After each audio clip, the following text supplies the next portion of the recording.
told me that I shouldn't wear sandals because my feet were too ugly to be seen in public.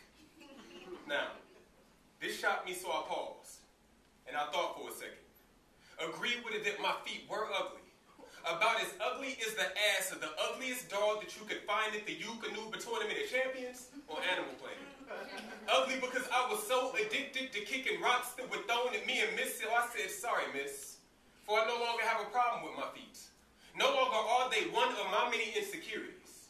You see, I have the junkyard trucks of the foot world, but my penis is pretty enough to make up for my shortcomings. I'm so long-winded.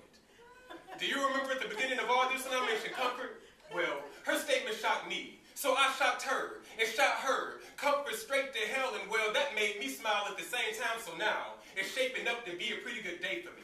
In another irritated attempt to get to me, she threw yet another stone.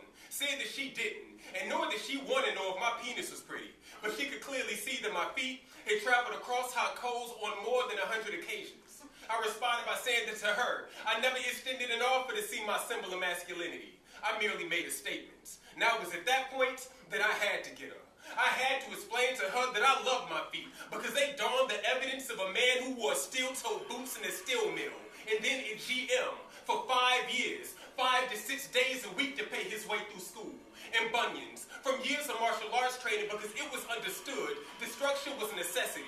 And we can't forget about the scars on their souls, because the souls of those old pro-weens can never hold past 2 seasons, but somehow had to last a whole year.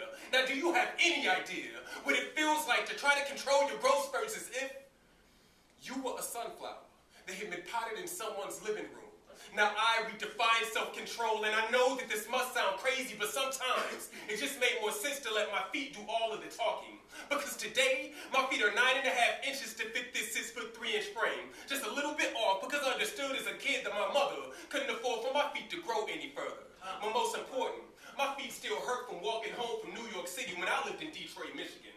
All because when I found out that my so-called friends were moving drugs in their truck, I couldn't make myself stay on that journey any further. I learned well before a few summers ago how to walk it out. I wear sandals because my feet deserve to breathe after carrying me through in the same way that Jesus, Musa, Gandhi, Malcolm, Martin, and Harriet's feet did for them. And my feet, they tell the story of a man with discipline, dedication, love, a good moral fiber, evidence of where he came from and pointing in the direction of where he is yet to go, so God bless the man with the corn. On top of the corn. On top of the corn on his big toe. Now that lady had the nerve to try to make me uncomfortable, but she should have been recognizing the feet of a king, because my feet are beautiful, and I am so honored to have them carry me.